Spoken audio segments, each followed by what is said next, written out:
Okay, I know I'm really late to this bandwagon, but bear with me.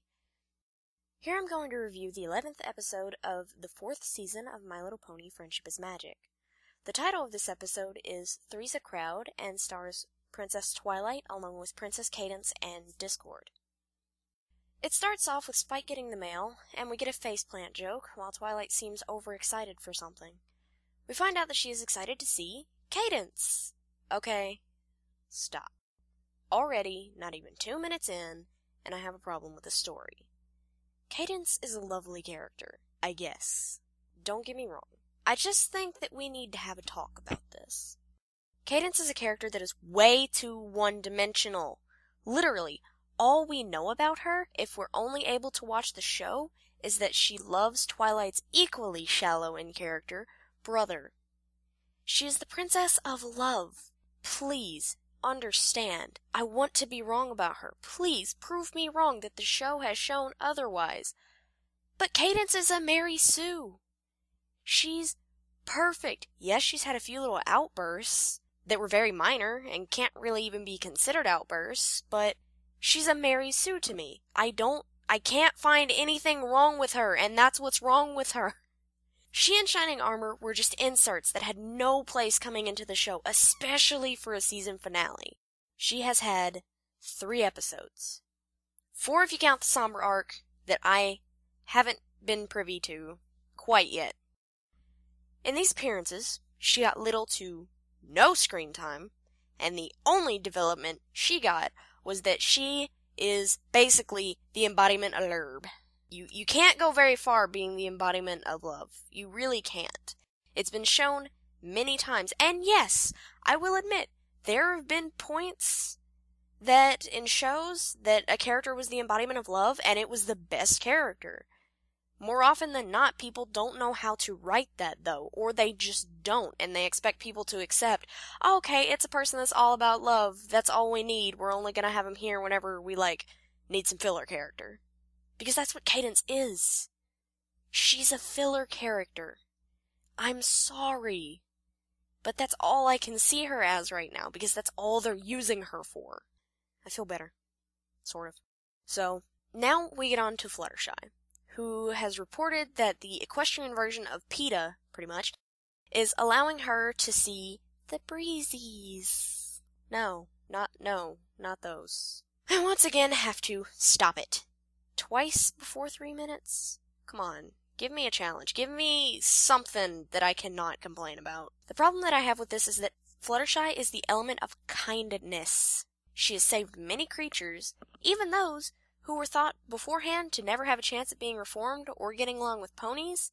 She was the only one able to reform them and give them more than just a singular purpose. It's almost painful to me to watch this episode. Her cutie mark also reflects this. Besides all of the above evidence that we have, and all the episodes I could give you that shows that she has done these things, the butterflies represent geniality. They are a very gentle, very peaceful creature that usually humans don't see as wanting to hurt anybody or do anything malicious. They just float around and be pretty, and they're also very fragile, just like Fluttershy can be. She's a very fragile personality, and she's very gentle whenever she meets a new creature because she wants the creature to understand that she's not a threat. She wants them to understand that she's a friend, that she's going to help them. I honestly can't believe they wrote in that they're allowing her. Literally, it's the only word I have a problem with is allow. Because of all Fluttershy's traits and everything that we have seen from her in the show so far, I'm surprised the word wasn't begged, or asked, or sent her a letter asking her to honor them. It would have made a lot more sense to me, and I'm sure to a lot of you, if they had not said aloud. Pinkie Pie comes in next and is super excited about a used stuff sale. Okay? I'll let it pass, I guess. I gotta do it for the narrative. I'll let it pass. Finally, we're to the scene where Fluttershy leaves and Cadance arrives. How convenient that they're on the same railroad track and they're going the opposite ways. But they don't crash. Because I'm pretty sure that crystal train could have wiped out that regular train. Besides the trains going the opposite way on the same set of tracks, I have two major problems with this scene. Firstly, Gary! How you been? Chilling as a guard in Candlelight, like you were in the Equestria Girls movie at the very end? No? Where have you been? Oh, you were transferred to the Crystal Kingdom, is that right? Once again, for the sake of convenience, Gary is now a Crystal Pony Guard, without that cool Crystal Pony shiny effect. This annoys me because it's been stated that the relationship is non-canon. It needed to never exist, and it needs to never be canon. I honestly wish it never happened. However, if they want to include him, then do it. I don't care. If Twilight has a relationship, that's fine. Just don't give us these stupid nods of he winks at her and then he gets on the train. I understand that even in their pony ages, they're high schoolers, but obviously it works differently in Equestria. Give him a backstory. Make him a main stallion. I would love to see a main stallion. It would excite me so much. If, don't make him part of the Circle of Harmony. Don't give him an element. Don't do any of that. Just make him a bigger part of the show. Give him a personality that fits Twilight's or is the opposite or is, a different perspective on one of the main six. Just give him something so that he's not a background pony. The second thing I have is what Twilight plans to do with Cadance. She wants to go to a Star Swirl the Bearded convention. Really, Twilight? I know this is her old foal sitter and that Cadance has a major impact on what Twilight both liked and became, but they can't honestly expect us to buy that Cadance would be interested in that for the little knowledge of her that we have. Twilight goes away with Cadance to the convention, which Cadance is super excited about, and we finally meet with the conflict of the episode. The girls promise themselves that they will make sure that Twilight and Cadance have a good, uninterrupted day. And about 10 seconds after they say that, a giant cerulean disc comes barreling at them. It's Discord! And he has the blue flu. He says that he needs some pony to take care of him since Fluttershy's gone. He knows this because he and Flutters are pen pals, apparently, and they write a lot of letters to each other. Then Discord shows his true purpose by easily disposing of the rest of the main six. I would not honestly have a problem with this, except for one little teeny tiny problem. This is way too easy. I hate it when writers do this. I'm going to explain how he gets rid of them. Firstly, Rainbow Dash. She literally just flies off as soon as he says it. I find this to be very out of character for her. Yes, she tried to get him to go away. But, as shown in, every episode ever, when she has something to do for a friend, i.e., make Twilight and Cadance's day peaceful and fun so that they can actually bond as sisters, she always is there to help. She is loyal to a fault in most episodes. But here, they make her up and leave as soon as he says that one of the four left will have to take care of him. This spits in the face of every other episode to date. Especially the one where we just had where she was tested very harshly, I would say, in a stupid way, yes, but very harshly on her element. Next he gets rid of Pinkie Pie. Now, earlier, Pinkie was really happy about a used garage sale. You can find a lot of fun party stuff at used yard sales. I've done it myself. It's fun. Yard sailing is fun. After Fluttershy leaves, Pinkie gets distracted by a red balloon. I forgave it. I forgave it for the purposes of the narrative. This time, however, I can't forgive the writers. It is well known that Pinkie Pie likes parties and everything relating to parties. However, it was proven in Too Many Pinkies and many other episodes that she can concentrate just as much, if not more, than Twilight herself. Seriously. I highly doubt that the actual Pinkie Pie would have been distracted by that. Especially for how convicted she was that she was gonna take care of Discord. Pinkie Pie doesn't get convicted unless she's actually gonna do it. Writers, you might want to take some notes. As for Applejack and Rarity, the ones that annoy me the most, not as characters, but as of how they are disposed in this episode. Discord sneezes.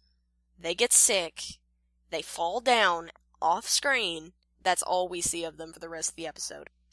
So, we skip over to Cadance and Twilight, who are geeking out over Starsworld the Bearded's candlestick. At this point, we notice that Twilight is wearing her Nightmare Night costume and can infer that this entire episode was just so that they could use that model twice instead of just once before throwing it away. Then Discord replaces the candlestick. They gasp and Twilight sighs with annoyance at the sight of him. He explains what's wrong and builds up a sneeze. Before he can sneeze on them and make them sick, Cadance casts a health bubble, so the sneeze doesn't faze either of them. We go to Twilight's home and Discord snuggles up in her bed. They ask what else he needs, and we get a beautiful musical number. Seriously, this is actually my favorite part of the episode, and the only reason I'm gonna watch it again. The lyrics are fun, the imagery is fun, and something that only Discord could pull off without it seeming jarring and useless. And both characters, Cadance and Twilight, get involved in the song, not just visually, but also in words. They ask him questions a couple times, and even them asking questions and not singing with it isn't that jarring because of the characters that are involved. It's actually a really nice song. After the musical, Twilight begins to look for a cure in her books. Princess Cadance begins asking about how he got the illness. Again, I have to stop the show. He told them that he infected both Rarity and Applejack, correct? So why did they not take Discord to a doctor and have the doctor diagnose Discord so they can then take care of him, give him the medicine, or find out he's faking and be mad for like 5 seconds because they wasted some of their time, and then go back to the Starsworld the Bearded convention and probably have a good 6 hours to do it left? I know what some of you are thinking, but Draconequist's disease might be different. But like I said, Applejack and Rarity already have it. So obviously it's also a pony disease. We head off with the two princesses flying to the edge of Equestria while harnessed to a large throne with Discord relaxing on it. I have so many problems with this, and the fact that half of the princess population is going to a rather desolate part of Equestria with the literal embodiment of chaos and no guards or help. By the way, did I mention that the only reason they're going to the edge of Equestria is because there might be a flower there that's the size of a redwood tree that can cure him if you make tea out of its leaves? Yeah, that's the reason they go. They arrive to find a huge, towering flower. They pull it out and whoa, giant monster! Apparently this thing is called a tatzelworm, and I don't really have any information on it. I'm very sorry. They defeat the monster, which is only used to get a fight scene in, and go back to Discord, who it seems has become healthy and is dancing around. Twilight confronts him about this, angry that he ruined their trip. Cadance, however, says that she actually had a lot of fun because life in the Crystal Kingdom had become routine and boring. Discord is crestfallen that he didn't ruin their weekend, but is interrupted by the monster reappearing again. The monster sneezes on Discord. However, despite being inside the health bubble, Discord gets sick. It cuts to Discord in a quarantine bubble in Twilight's house for some reason, and the episode ends with a reference to the song. Holy Luna, that took a while. Anyway, now then, I found the premise of this episode to be confusing. I don't actually know what they were trying to do. I really don't. Even Discord episodes usually have a moral, and this one didn't. I like that it was a Discord episode, but the problem was also Discord himself. After the season premiere where he forgot Fluttershy's name, he's basically swooning over her in this episode for the first half. I think that in this episode they believe that using Discord gives them merit to do pretty much whatever they want with the characters. Overall, I dislike this episode. I will not be watching it again. I will watch the song again, but only that 3 minutes. I really can't get past what this episode does, and I am not gonna forgive it unless you guys can really beat me down for this argument. Hopefully Pinky's Pride will be a lot better.